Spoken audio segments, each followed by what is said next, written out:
Everybody see this?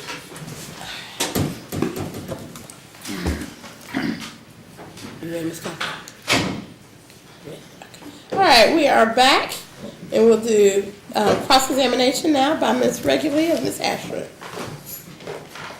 Dr. Ashford, my name is Connie Regularly. I met you briefly in the hallway. I'm here as an attorney today on behalf of Ms. Hubble. And the first thing I want to do is I'm going to ask you a few more questions about something that you described occurring yesterday. So, again, just so that it's clear on the record, yesterday would have been May the 11th, 2017, correct? Correct. And the incident you are describing happened at Gower Elementary, is that correct? That's correct. All right, now you described Ms. Casey, who this court has heard from before. She is a counselor, is that right? That's correct. And then you also described Ms. Harris, and is that the principal? Counselor also. Oh, she's a counselor, okay. And then you described Ms. Pickett. The court has met Ms. Pickett. She is the teacher for Dilara, is that correct? Correct. And then you said something about yourself. We're going to talk about that again in a second. Now, in this, and you said it was in the afternoon, like at the end of school. Is that correct? At dismissal time. Okay. Now, were there any other staff members that you observed being involved in this? Miss Ghetts. Okay. Miss Ghetts, and the court just met her a couple days ago. She is a vice principal? Yes. Okay. All right, now, you didn't really say anything about Miss Ghetts, but can you explain to the court what role or what observations you made related to Dilara's interaction with Miss Ghetts? When Miss Ghetts came into the office in an effort to shield Dilara and move her out of the center of the room, took her to her office so it might be an opportunity for Dilara to calm down and not have so many people around her and just between her and Dilara. Okay.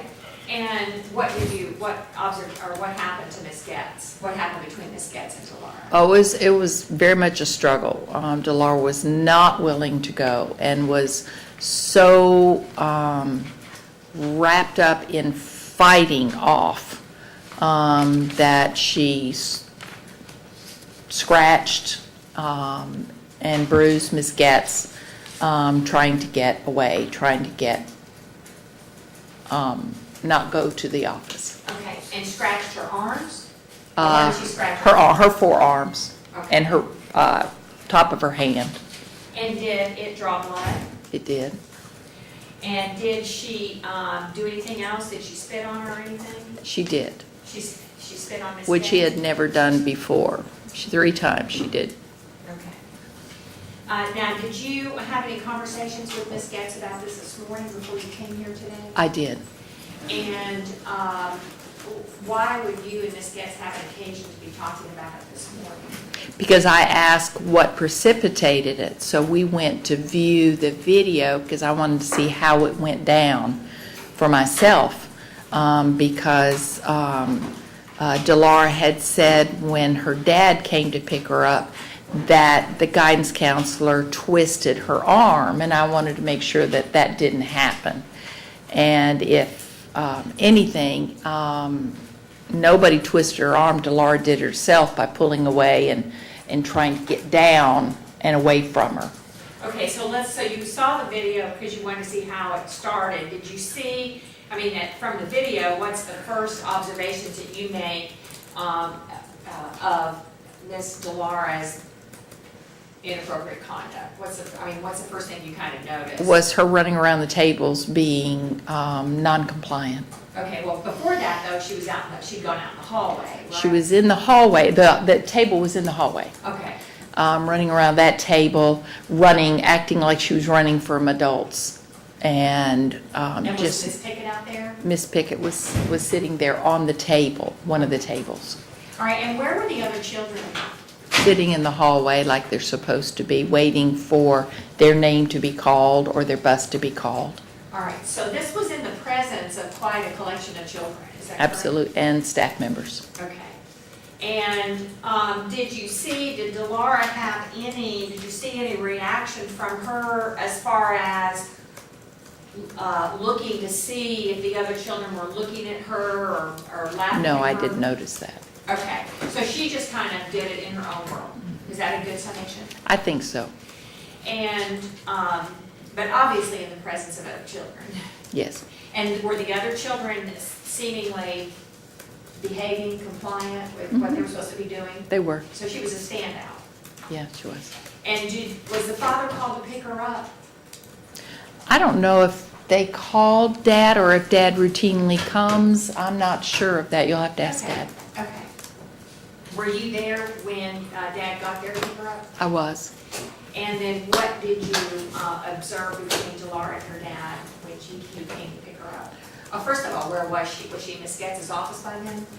I think Dad went, I think they brought Dilara out to the office. That's when I saw her, is when she was brought out to the office as Dad came in, and Miss Ghetts stood at the doorway and explained to Dad exactly what had transpired.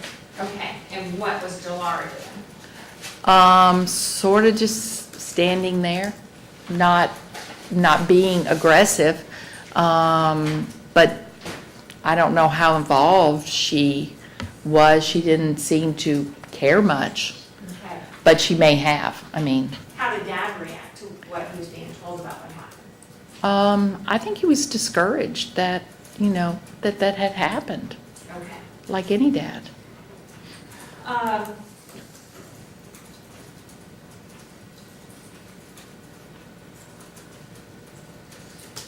All right, you, in the course of doing this evaluation, it looks like Ms. Pickett was pretty involved with you as far as giving you information. She was. You went in her classroom I and made observations I and did. stuff, and she was pretty cooperative with you. Absolutely. Did she go over with you or share with you the some 50 letters that she has in the drawer that other children have written about how afraid they are of Dilara?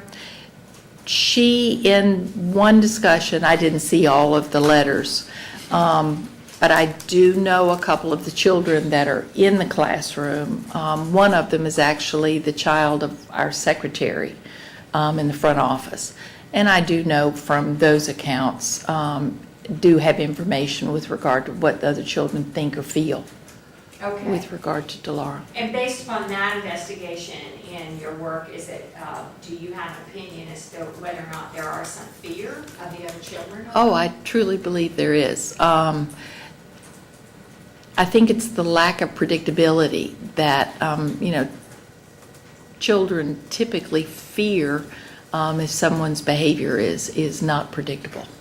And you were asked a question about, by Ms. Rice, about sort of where you would, this behavior that you observed, where you would kind of put this in your analysis, whether it was depression or what, and as you went through that, the last thing that you said, I made note of, where you said got to the point where she appeared to really be out of control of herself. Is that Absolutely, right? yes. Okay, so in a psychology world, that is psychotic, right? It can be, yes. But when, Certainly in a fight or flight mode. okay. But their inability to control their own thoughts, their own behaviors at any given point is also an indication of some psychosis. It can be, not always. All right, now, you said at the beginning that you had seen Dilara 5 or 6 times for about somewhere around 20 minutes apiece. Is that right? That's correct. Now, I've noticed on your report, it says the date of the first page says February the 15th, 2017, and you signed off on it April the 11th, 2017. So that's about a 2-month period. So I would like for you, and you don't really have dates in your report about when you did certain things or when you made observations.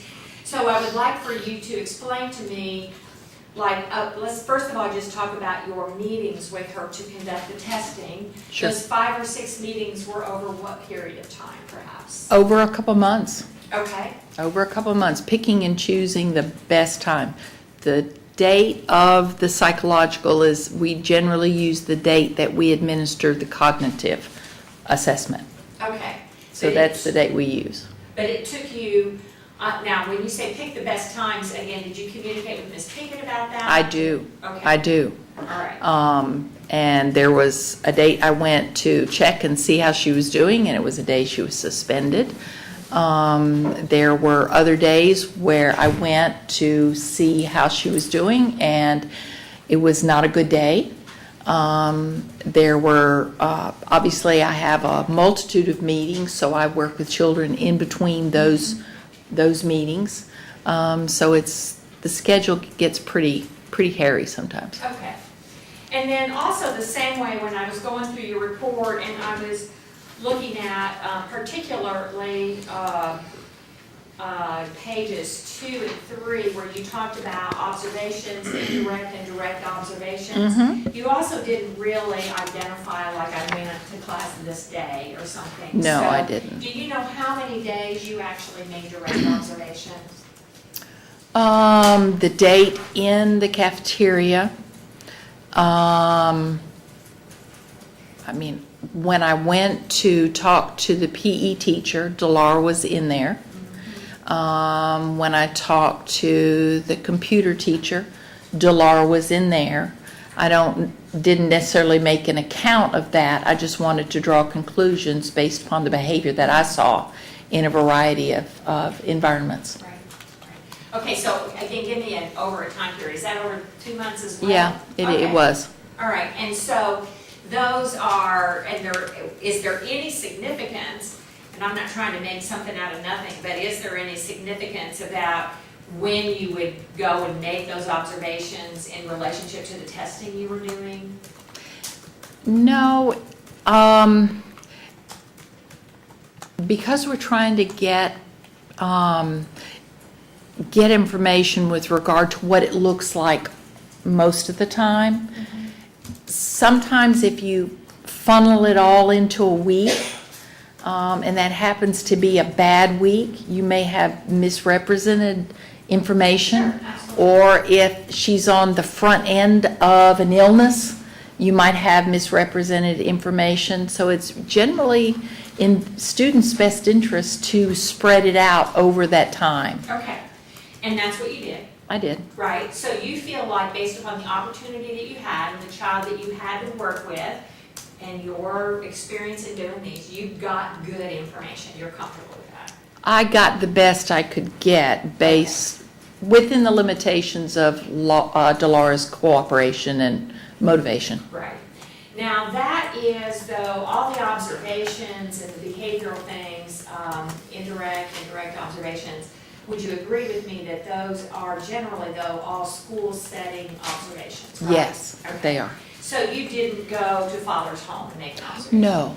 You didn't likewise make any observations of mother or anything? No, that's the reason or justification for the rating scales, so that parents can complete those and provide that information themselves based upon their perspective. Okay, and you rely upon the parents to give you as good of information as they can? So Absolutely. yeah. I mean, they're vested in their youngster, and they want help.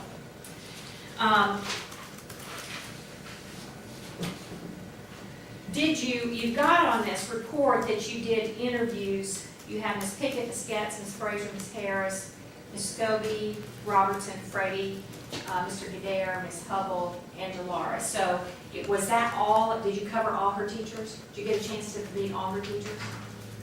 Was there any that was missed?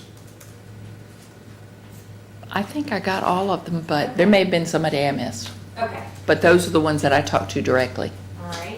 And then Ms. Casey has already been before this court and talked a little bit about counseling Dilara, but Ms. Harris, was she doing active counseling with Dilara as well?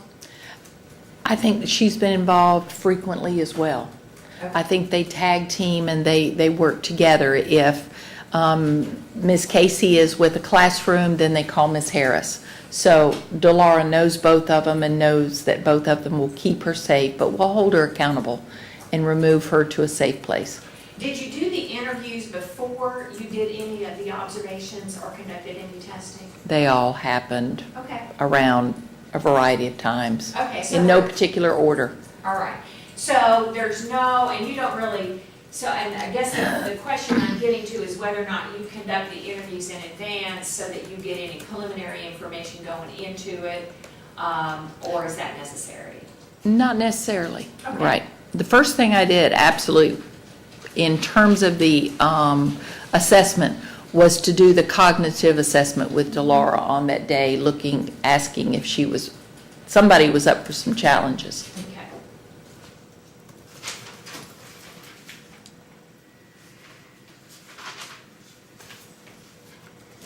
Now, you talked about, there was a little bit of question about how she feels and about herself. You did mention that when Dilara, and I'm assuming she ultimately built enough rapport with you that she could do a self-report to you about these questions related to depression. Yes, Okay. So I would assume that was a little bit later in the it game. was. And you have on page 10, like several statements that she said. Tell me, were those all part of that testing? Yes, those were the options she chose in the bank of options Okay. that she had available. All right, so that she didn't write those out No, from her own. no. But she saw those and she made those choices to There's identify choice of herself. 3, and one is usually very neutral. Another one is a little problematic and more problematic. So it's a hierarchy of problematic concerns. Okay. And then on page 11, you say items judged to be inaccurate. And you've got two things there. I do. Plenty of friends, and it's easy for me to get along with friends, both about social interaction. I found that interesting. So tell me, from the testing, what was your interpretation as to why Dilara would make those inaccurate selections after having made all of these others? I think Dilara sees herself as having a lot of friends. I don't think she understands truly what friendships are, that it's a give and take and it's caring about other children, and that they care about you, and that you have that reciprocal interaction with children. I don't think she experiences that. So I think that's part of the inaccuracy. You mentioned in here specifically one incident that you observed in the cafeteria that involved another child. Right. And was that a boy or a girl? It was a boy. All right, now was she sitting in proximity to that child? She was across the table. And so did you observe any interaction between them before she picked up his milk carton? No, none. So you didn't see him teasing her or taunting her? Not at all. Or the opposite? He was talking to the person sitting beside him. And was she engaging with anybody else No. at the table? No, not at that time. Did you have the opportunity, you talked about going in the classroom and stuff, but did you have the opportunity to make observations of Dilara in school settings that were social settings, such as the playground, and we talked a little bit about cafeteria, but playground or anything like that? I talked to Miss Pickett about observations about behavior on the playground, but I didn't observe it myself. Okay. So when she was, what you did observe, her sitting in the cafeteria, was she engaging with anybody while she was eating lunch? No. All right, and then... Not until the moment that she put herself into the situation and began engaging. And how did that little boy react? Oh, he was appalled.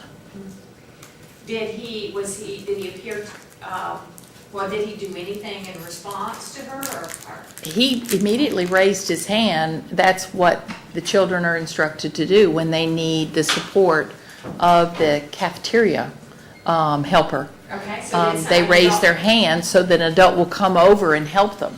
Okay, so did an adult come over? Yes. And did you observe anything in that exchange?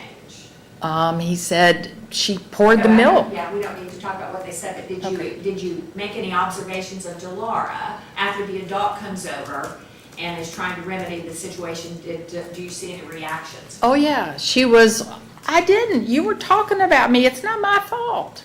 Okay, That kind of thing, not taking responsibility for it. okay. Because she knew by routine that if you do something like that, you're going to get into trouble. And I think she was backpedaling real quick. How did that resolve? She got in trouble. And I think you also stated that that particular day when they had to line up to leave, she got in the back of the line. Dilara kind of does things in her own time and her own way, and that day was no exception. When the teacher calls them to line up, she just sort of takes her time and borders on being non-compliant. But she did line up. So she resists instruction She does. and she resists integration in a setting. In that circumstance, she did. I'm guessing that she feels safer a little removed, perhaps, than in the middle of the group.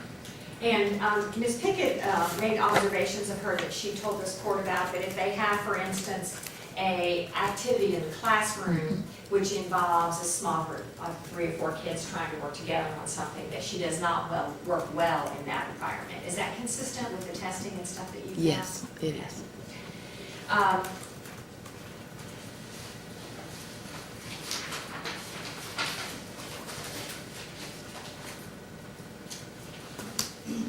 Do you,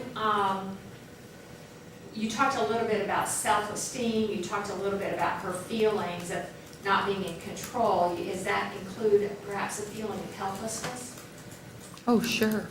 Now, that you were asked about if she knew too much about these proceedings, but I did not see anywhere in your report where you specifically got that information, got some kind of specific information like that about her saying that, or even from the teachers. So the question about does she know too much about what's going on, could you just explain that a little bit more, what you meant by that? Because I don't want anybody to have any assumptions. The comments that she has said to, I think, all of us, that I'm not going to be good. I don't have to, if I'm good, I can't see my mom.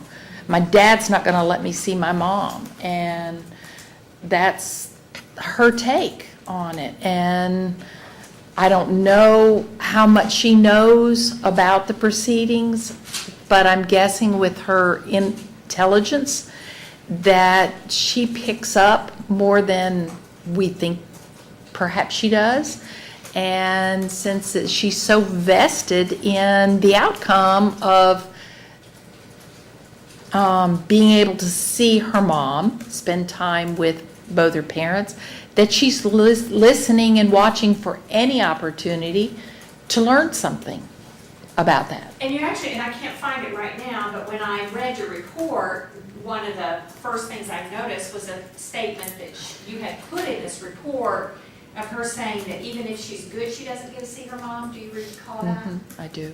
And can you tell me what the context was in which Dilara shared that information with you? That was one of the days when she was in trouble. Okay. And, we were trying to help her understand that she can have a really good day. It's all about choices. And her response to that Yeah. was, even if I'm good, I don't get to see my mom. Right.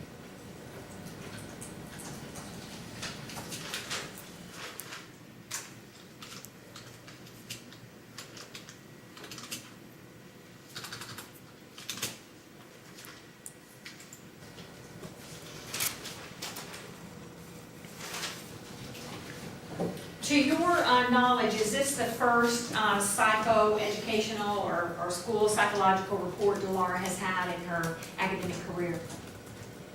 She had a psychological when she was in kindergarten or preschool, where they assessed her for giftedness. Okay.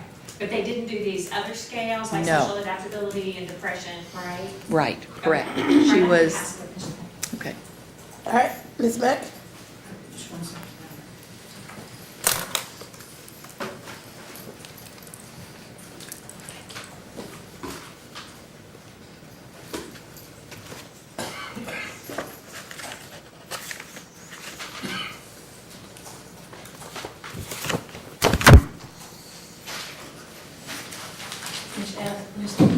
Miss Ashford.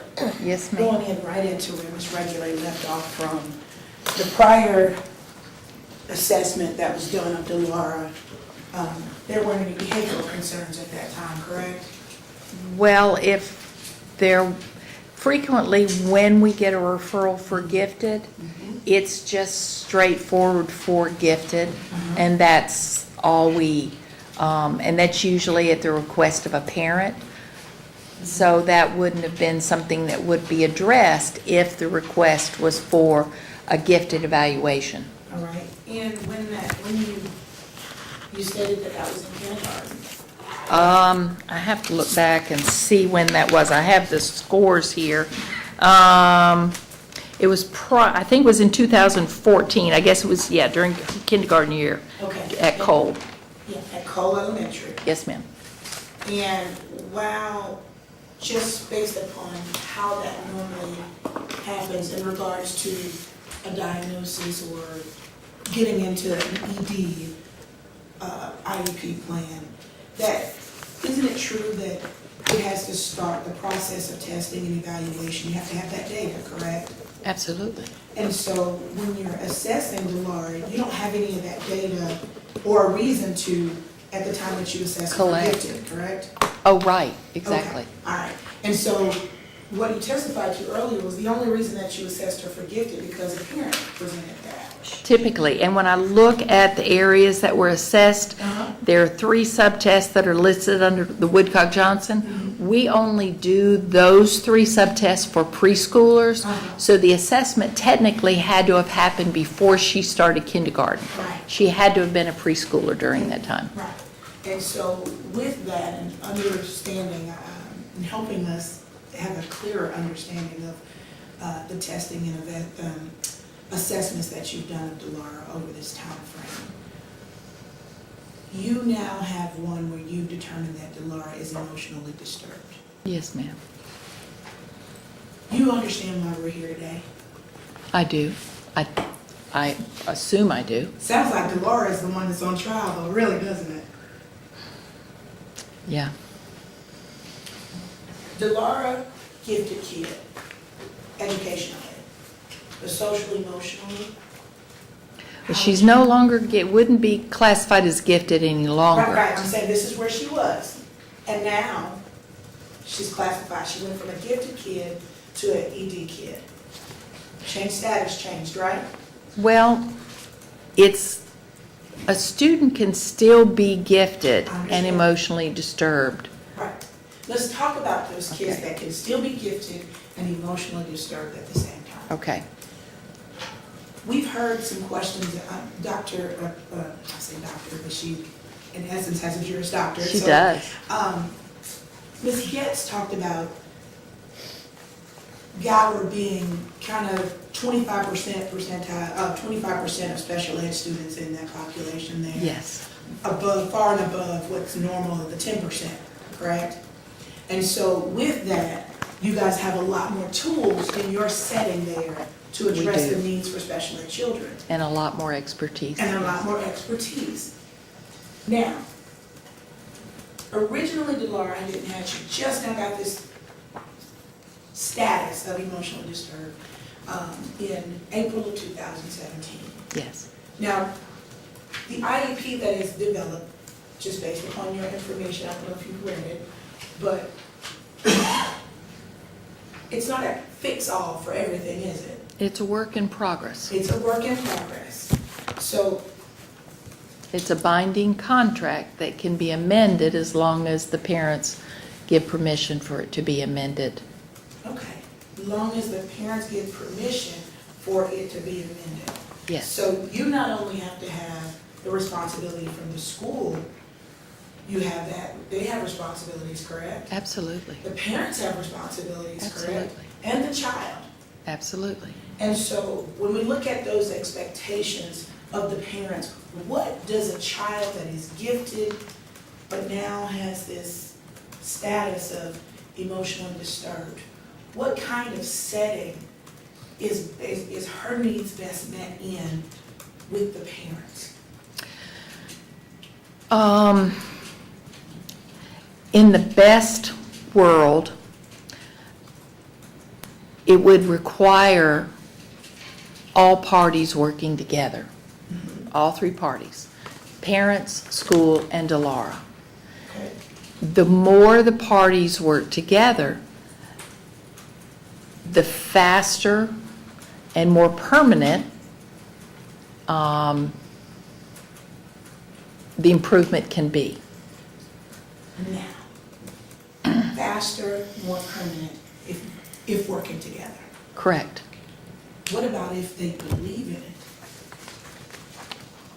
They believe in it. You can believe in something, but sometimes you're not equipped, even if you believe in it, to know how to fix it. So sometimes you have to ask for a different kind of support in the home environment or in the school Has environment. anyone asked for a second opinion from the school? Did they disagree with the IEP? No, I haven't heard if they You did. haven't had an appeal of that decision, No, correct? no. Now, in that meeting where you developed this IEP, discussed your recommendations in there, was it explained in detail what ED means to the parents? Yes, ma'am. Was it explained to them the goal for the development of this IEP? Yes, for ma'am. Dilara? Yes, ma'am. What is the goal, ma'am? The goal is for, to put procedures and support in place to improve Dilara's behavior and well-being, so that she can access her educational opportunities to her potential. Goal is to just be so Dilara can achieve an education. Yeah, and be all she can be. But if she's not socially, emotionally getting her needs met, is that difficult? Absolutely. If her home life is not stable and consistent, is that difficult for a child with this kind of diagnosis? Predictability is good for all children. It's a safety feel. Animosity, tension in the home life with the parents, does that, and I know you're going to say with any child, but I'm talking about with Dilara, would that be a detriment or a benefit for Dilara? Oh, it would never be a benefit. So if where you've heard about the mom posting Dilara's psychological on Facebook, you've heard this, have you seen it? I haven't seen it, and I don't know what parts were posted, so I don't have an opinion. At any point, have you ever been individually or one-on-one with the parents to say to the parents, here's what you could do to help your daughter when she comes to school have a better opportunity to learn? At any point, do you ever have those conversations with parents? We generally do in the course of the IEP meeting, and we did with Dilara's dad. Okay, but have you ever done that with the mom? She asked for a copy of the psychological, and no, I never met mom face to face. And I did emphasize the confidentiality, the responsibility she bears as a parent, and sent her What do you mean by the copy. responsibilities she bears as a parent? Well, it's parents' job to protect their children. And the confidentiality is one of the ways in which we protect our children. Exposing only what needs to be exposed to the stakeholders. Judge, I object. I've kind of just been quiet and let Ms. Mack go because I know she's. I didn't expect, I let her go and I didn't stop her, so there you go. That's my fault because I was captivated. That's my fault. So you're going to stop Yeah, that? I'm sorry. Going to move on. I'm sorry, Thank I'm you. moving on. Okay. Now, when you do your psychological assessments with the children, have you ever had an opportunity with Dilara where Dilara has stated that she's unsafe around her mother or her father at No. all? No, she's That never she- said that. That she hates and never wants to see her mother or her father? No. In fact, isn't it true that Dilara says, I want to visit with my mom? She does. I really liked it when I was visiting with my mom.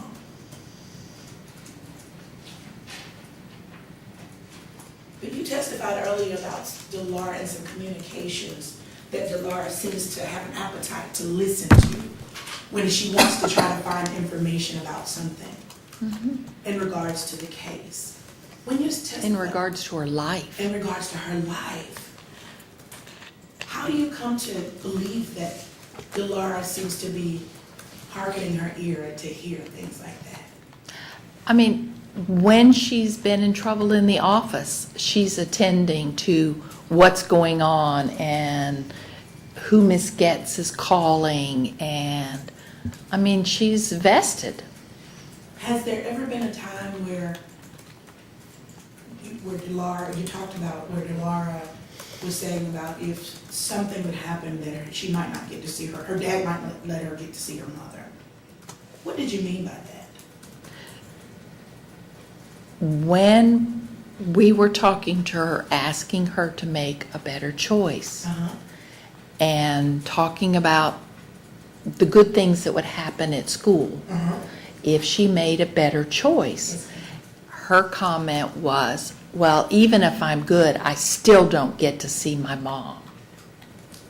And at any point did she say that her dad won't let her see her mom?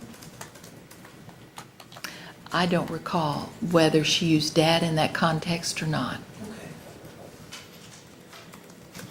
I've gone through, and in your report, and I don't know if you make the habit of saying that Dilara's having these issues because her parents won't get along. I don't see you saying any of this in there, do you? No. I don't even hear you say Dilara's having these issues because she hasn't visited with her mom. No.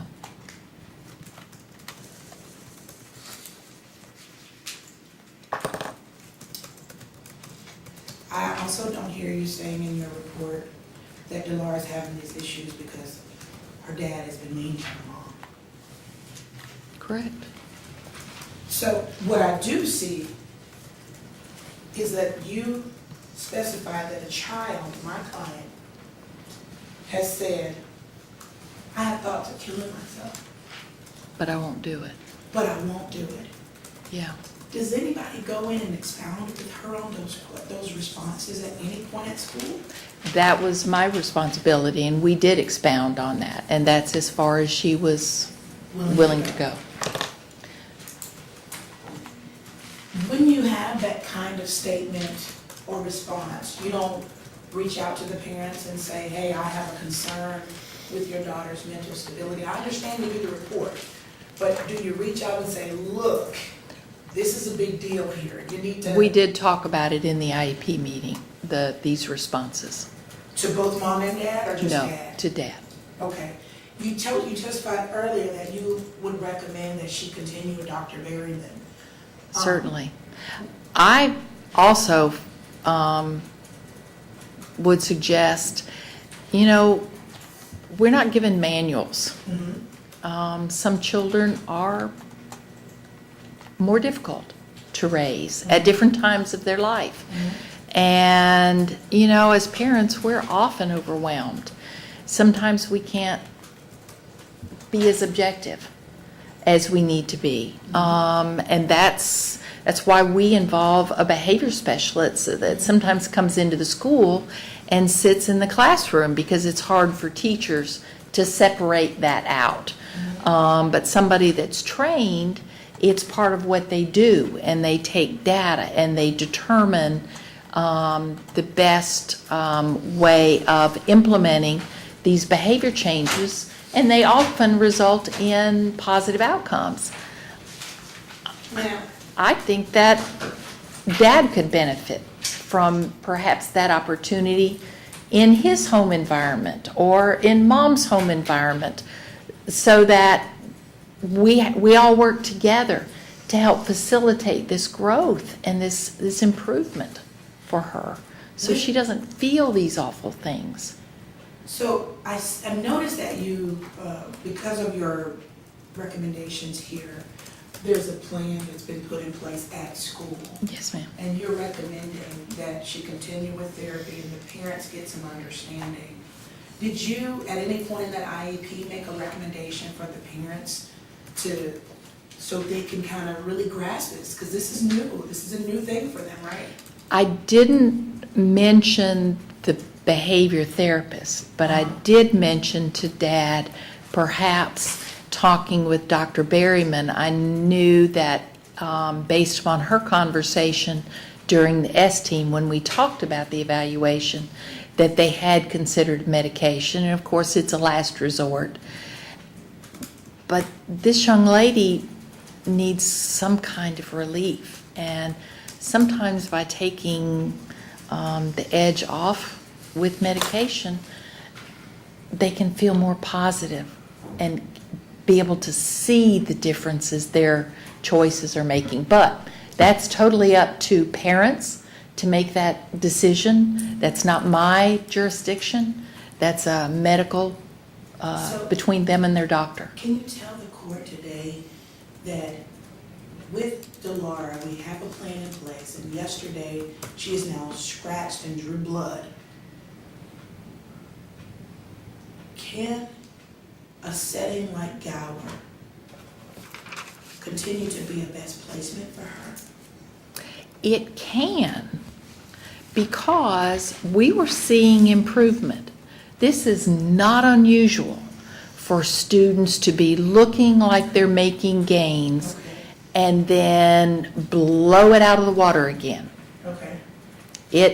That's normal, and so it's not unexpected. So is it like saying it's normal to see It's like progress? 2 but- steps forward, 1 step back.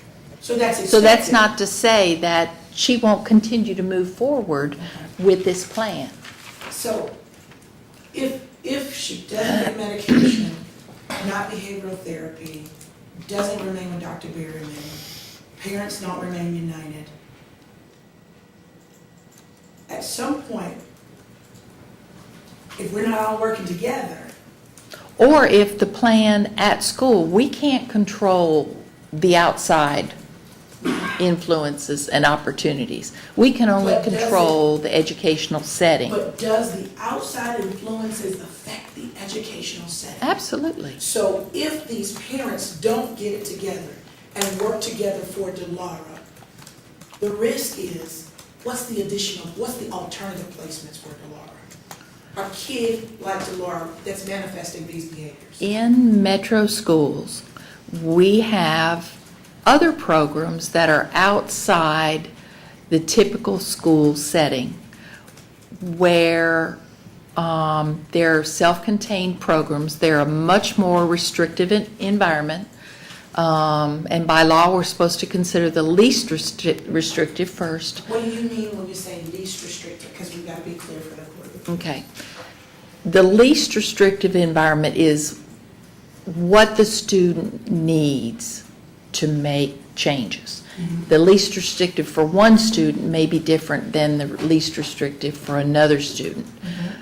But the more supports we put in place that keep a student from accessing normalcy generally constitutes more restrictive. Does that make sense? Okay. So least restrictive, if we can get this IEP together, we can keep Dilara in a regular educational setting. I don't understand why my words are twisted. We can keep her in a regular classroom, a regular educational setting with the We would tools in hope. there. Yes, yes, That's the yes. That's goal. what we want. That's the goal. Yes. However, if that doesn't work, what's the next option? Well, there are a variety of options, but outside of that building, there are other settings that are more aligned with behavior support. students work independently with regard to their academic levels, generally, but the behavior supports, all the students have the same kinds of difficulties. They all have serious behavior concerns. It's a smaller setting. It is a smaller setting, and the student-teacher ratio is much smaller. They can restrain at those places too, can't they? Some of them. With what you're telling us today about what could take place with Dilara if we don't get this working, does it sound as if a homeschool setting would work best for Dilara? Oh, no. Why? That's the difficulty that Dilara experiences, is being in a setting with people and learning how to be socially adept, how to become involved with her peers in an acceptable, positive, fun way. But kids do homeschool all the time and still go on to be normal, socially, emotionally developed kids, right? They do. What's the difference with Dilara? Dilara is demonstrating she doesn't have that clear understanding of those social expectations and values. So you've gone through, strike that, not been a second request for, a request for a second recommendation or second evaluation from an outside source by either parent, correct?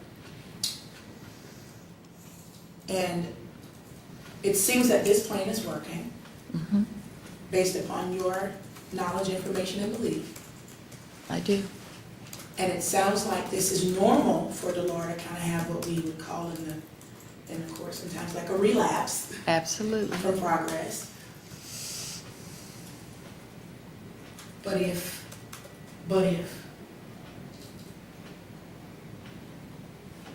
she were placed in a homeschool setting without those tools and those interventions and those supports, what would be missing out of that homeschool setting? The social component, the part that she struggles with. But does everyone have to be social? In life, eventually you do. Hopefully she's going to go to college. You don't do that in You can do it homeschool. online. You can, but someday she's going to have a job. I guess you could work online, Right. but doesn't it sort of dictate that it's closing some doors instead of opening doors? I don't know.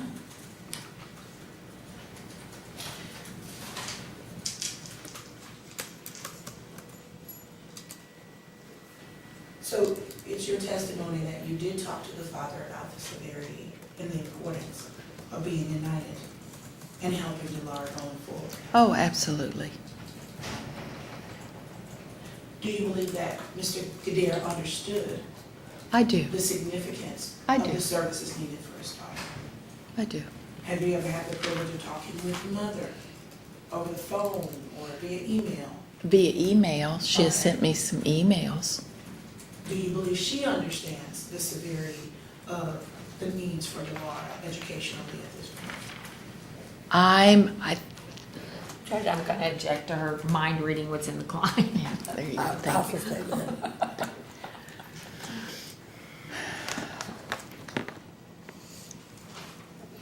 One of the things that when you did this was for school purposes only, correct? Correct. But some of the things that you gave that were recommendations of how to work with Dilara on pages 11 and 12, Yes, ma'am. wouldn't some of those be applicable for at home as well? Absolutely. Or at summer camp? Absolutely. Or at church? So it would be safe to say that these are things that should follow Dilara in whatever setting she's in. Mhm.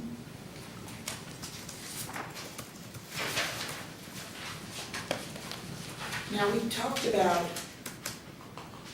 why did it take so long for us to get here? Do you know why it took so long? No. Aside from the fact that her behavior was escalating, Was escalating. Did we find anything that was causing the escalation in the behaviors?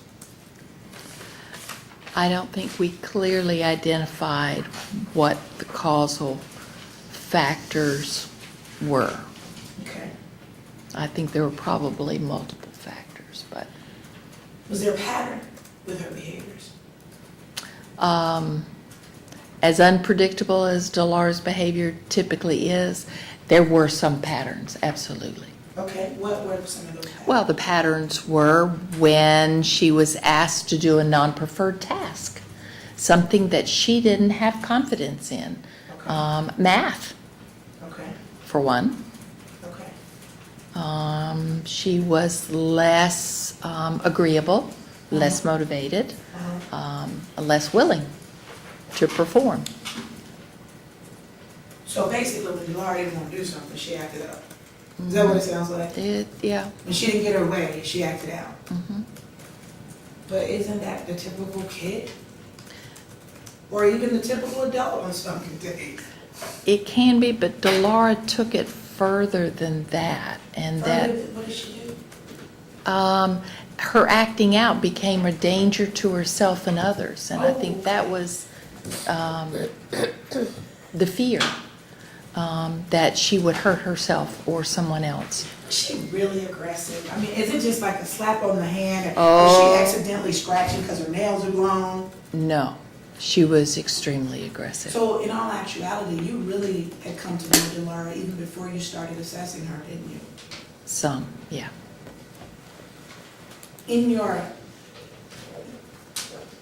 seeing Dilara and all of those things, did you have any concerns before you began your testing? I didn't know enough about Dilara's thoughts and skill levels to draw those conclusions.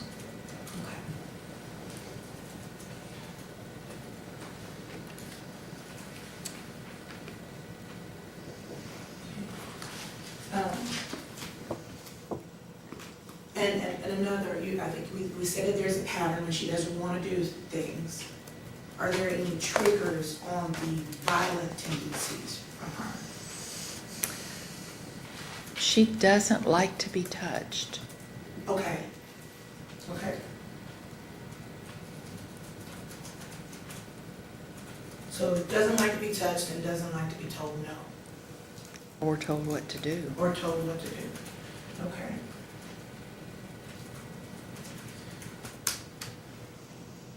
And you had to review her CUME file in order to do Sure. this assessment.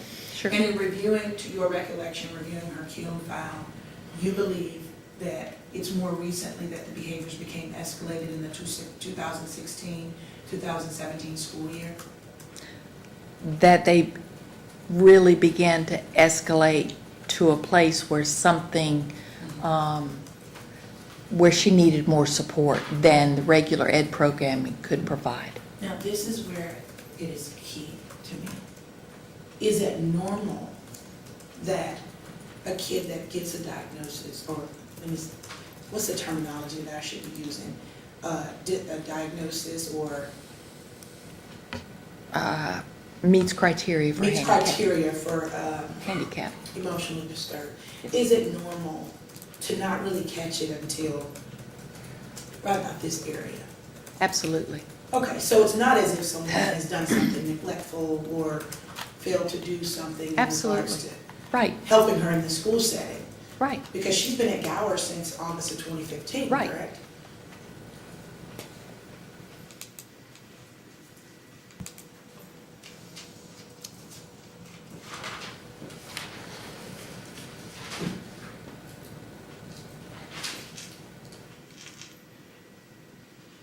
You talked about the 5 direct observations that you had with Dilara, roughly during this assessment. Some of those were in the morning, Mm-hmm. some of those were in the afternoon. Were some of them around lunchtime, I think you said earlier. So you saw her morning, noon, and afternoon. Was her, when she presented in the morning, did she present to be well-groomed, well-fed? Oh, yes. Okay. Well-rested at any? Mhm.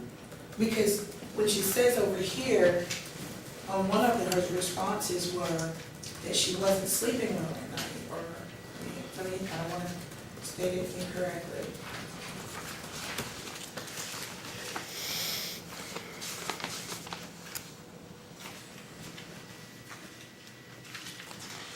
In her responses to how she felt, and she made those statements. I have trouble sleeping many nights. I have trouble sleeping many nights. Did you expound on that question or that response? No, I did not. Okay. Would that be can her not having a well-rested night be a contributing factor with her escalation in her behaviors? Anybody. Okay. I knew that answer. The judge did too. Absolutely. In those 5 times that you did directly contact with, have direct observation with Dilara, you don't have any personal knowledge of whether or not she had seen her mother or not seen her mother. No. And when you were doing those evaluations, I think you testified that you had a 15-minute window with Dilara. When I was directly with her for Uh-huh. assessment. Right, but there were other times that Before you she were would just observing lose. her. Right. Right. And so in either of those times that you were observing her, you had zero idea of whether or not she had contact with her mother. Right, correct. So, and all of her behaviors were seemingly the same behaviors throughout the year, correct? They were. Ms. Pickett had testified earlier and she presented her calendars. Have you had the opportunity to review Ms. Pickett's No, calendars? I haven't. Have you had conversations with Ms. Pickett in regards to the behaviors from August 5th up No. until the plan was put in place? We talked about behavior as a general Uh-huh. and how they escalated, but we never talked about the sequence or the day-to-day pattern. And you never asked Mr. Ghetts or Ms. Hubble what changed in Dilara's home life or what contributing factors would have been to cause this escalation starting in August of 2016, did you? No, Did you ask Dilara? no, So you were unaware of whether or not it was the custody dispute that was causing these escalations or the sun turning blue on any given day? You don't know. correct. So you said something earlier about factors that contribute to the testing. You highlighted illness as being one of the factors that would have contributed, like if Dilara was sick. Right, anything or like- fearful. Or fearful. Why would you specify or fearful? Because those are one of the 5 factors that help Okay. us identify serious concerns with regard to emotional disturbance. Okay, illness, say the 5 factors for the record for me, I have to look at them.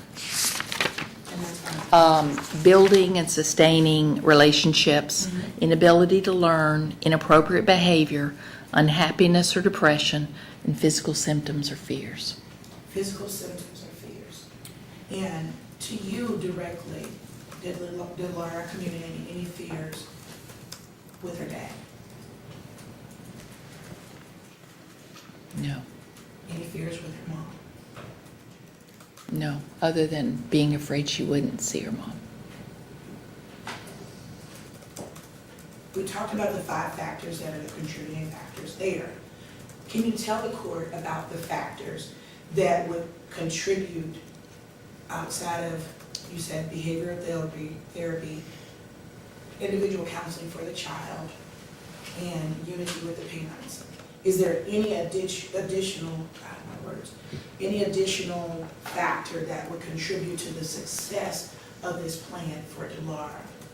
Medical involvement, Medical involvement meaning what? being monitored by a physician. Being monitored by a physician. What kind of physician? A psychiatrist. a physician that was very comfortable with understanding behavior and depression.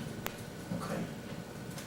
Do you believe that it would be good for Dilara's individual primary pediatrician to be on board with all of this as Absolutely. well? Yes. So can you tell, for the record, what you said, medical providers, psychiatrist, pediatrician, and you said, I just need you to say Oh, yes or no. pediatrician, psychiatrist. Okay, pediatrician, psychiatrist, and parents, Dilara, Behavior support, Behavior support. BCBA. can she get that behavior support at school and outside of school? There are agencies that provide it privately as well as at school.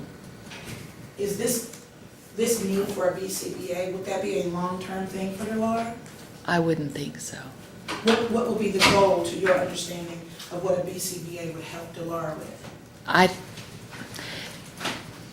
A BCBA would come into the home and offer an objective plan after taking data and talking at length with parents to With who? parents, Not just parent, not just the custodial parent? depending on which environment that he or she are working, what framework Uh-huh. she's coming from, or the therapist is coming from. And then would identify the plan, and I think at the outset would be more involved with helping the plan, implement the plan, but then would be on more of a helping to monitor this, sustaining the plan and the outcomes and revising the plan. So generally it takes more on the front end and less on the back end. That's what we see at school as well. Now, we have summer coming up for Dilara. Yes. You guys haven't recommended that she do an extended school year or anything like that, correct? Correct. So what would, a kid with this kind of diagnosis, what would the traditional summer setting be recommended to the parents for her? There really isn't. ESY is traditionally for, to help students maintain skills. It's not to grow skills, but it's to maintenance. And you haven't recommended year-round school for her either, correct? Correct. And so if that being said, that means, isn't it true that that means that Dilara can do function in like aftercare and daycare programs and things like that? She can go to summer school programs. But if she were to do that, would it be key for whoever is going to be working with her to know this information and recommendations for how to work with her? I would think so. I think the more the people that work with her understand her, the less opportunity Dilara has for sustaining the behavior that's gotten her into the place where she is right now. Babysitter, would it help the babysitter to know how to work with If it's Dilara? within the scope of what the babysitter understands, it's you. Is Dilara the kind of kid that you can just drop off anywhere and they not know what Just to I'm do? gonna object. I've been really lenient Yeah, with Miss that's Mac. the I've kind of let her just go wherever she wants to go, but there was a psycho. I'm the same. Thank you. So that would be a no? I think she's just saying that. I did the same. I She did the already same. responded, so that's all my questions. All right, anything else, Ms. Digby? Yes, Your Honor, briefly. Ask for, I see the light at the end of the tunnel. For you. For you, yeah, not for us. Thank you. I'm Yeah. sorry for you guys.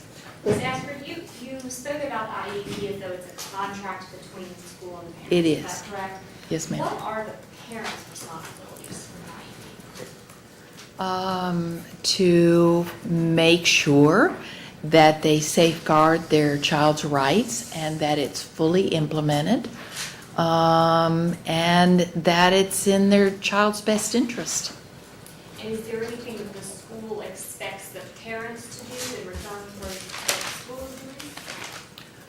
To be involved and be available if they have to call. Sometimes we use some children, we might even call the parents when on this hierarchy of behavior support. And the parents are involved in talking with their child to get them, help them calm down. It's different for each individual. Does the school expect that the parents will take seriously the recommendations of the IEP and comply with whatever is listed in the IEP? Sure. What happens if parents don't comply with the IEP? Well, if they're not reachable, or if there's an emergency and we can't reach a parent, then they're kind of in DCS territory, in my opinion. That's my thought. If parents aren't taking the same approach as the school is in addressing those behavior issues, does that undermine the IEP process? It can. Children are often pretty savvy. They know that in this environment they can act like this, and in this environment they can act like this. So, they learn the rules of the different environments. We can't control the environments outside of school. Our objective is to write an IEP to help improve behavior within the bounds of school, and hope that parents are on board and are available to implement similar processes at home. If parents are not on board with the IEP and undermine the school to the child, can that affect how effective the IEP would be? It can. You were in the room before court got started, were you not? I was. And did Ms. Hubble show you a picture of a spelling test that Dilara had taken? She did. And on that test, did she point out to you that Dilara had written, "You can't make me ha ha"? Yes. And did she seem to be laughing about that? She did. She thought it was a creative way of Dilara responding to not wanting to be compliant about the spelling test. Did she make a comment to you somewhere around the lines of, well, it's better than her breaking someone's toe? Yes. No further questions. I'm just going to stand here. I have a few questions. First of all, in the guardian ad litem, I asked you a question and you responded spontaneously, a little bit different when you did when the guardian ad litem asked you. I hate to put you in that position, but we were talking about comment that Dilara had made in this exchange, and you were trying to get her to calm down. When I asked you the question, you said she made the comment, even if I'm good, Dad won't let me see Mom, is the way you responded first. When the guardian ad litem asked you more about that, you said when we ask her to make a better choice, she said, I still don't get to see my mom. So I don't know if you can clarify that. Clarify which was which. Yeah, because you did make a, your first response was, Dad won't let me see Mom, even if I'm good. Do you have a memory of that? I do. Well, I don't of that exact moment. I know there have been times where she has used Dad, and there have been times that she just said, I won't get to see my mom. Okay. Implying Dad. Okay. Does that make sense? Yes. And you've been asked some questions here about cause, such as she didn't say it was caused by this or caused by that, but really in doing this assessment, that didn't have anything to do with what you were doing, Absolutely. right? as an assessment and as this tool, as you went through it very well, this is really to take a snapshot of where this child is Absolutely. right now. So you Yes, don't ma'am. really know what the cause is. Yes, ma'am. You know, it didn't happen yesterday, right? Correct. Didn't happen last week. Right. It's been going on, developing, creating for a while. This is where this child is headed, basically, Yes. right? Yes, ma'am. Now, and you also made some comments, Ms. Mack was asking you some questions about escalation points, and I got a little bit confused about that, and I just want to make sure, because we've already heard from the teacher, and we've already heard from Miss Ghetts, I mean, their comments about when things escalated, when they didn't escalate. What is your opinion as to when her behaviors escalated? The spring of 2016? Or do you even really know? Looking back through her queue, typically I look at report cards, because on the back of each 9 weeks, the teacher will write a little comment Right. about academics or behavior. Right. I did notice at the first grade year that the teacher had mentioned that Dilara appears to be trying to make better choices, that kind of thing, which told me that, okay, there's some behavior concerns, but she's working within that framework. Okay. Does that make sense? Yeah, so Ms. Ghetts testified that in the spring of Objection to talking about what somebody else testified Well, it's about. already That's in the- hearsay. She wasn't here for it. There's a reason we pulled the rule. She's already testified, it's in the record. I'm asking her about if that is consistent with her belief. You can do that. She's already testified, it's already in the record. But there's a whole reason we have witnesses sit separately so that they don't know what the other witness Right. testified about, so we can check what they said. Oh. Exactly. I'll sustain. Okay, so have you discussed with Ms. Ghetts or anybody else as to when they believe Dilara's behaviors escalated? No. Okay, so that's just based upon your own review of basically report cards.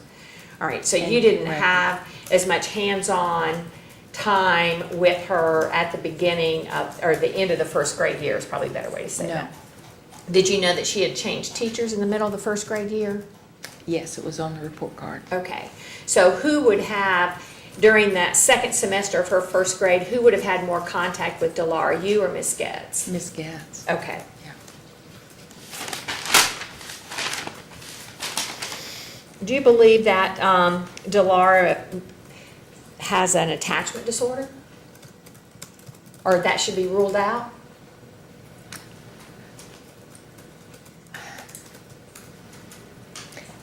Surely there are some attachment issues.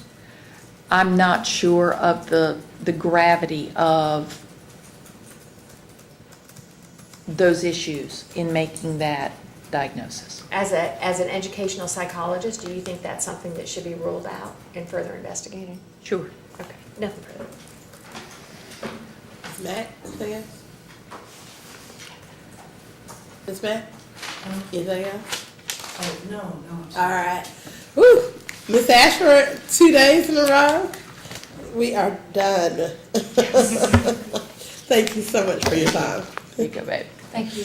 You are free to leave. You're more than welcome to remain with us if you'd like for the rest of the That's year. okay. That's okay. Respectfully declined. I hear you. Nobody ever wants to do that, so I don't know why. All right, we're going to take about a 10-minute stretch break.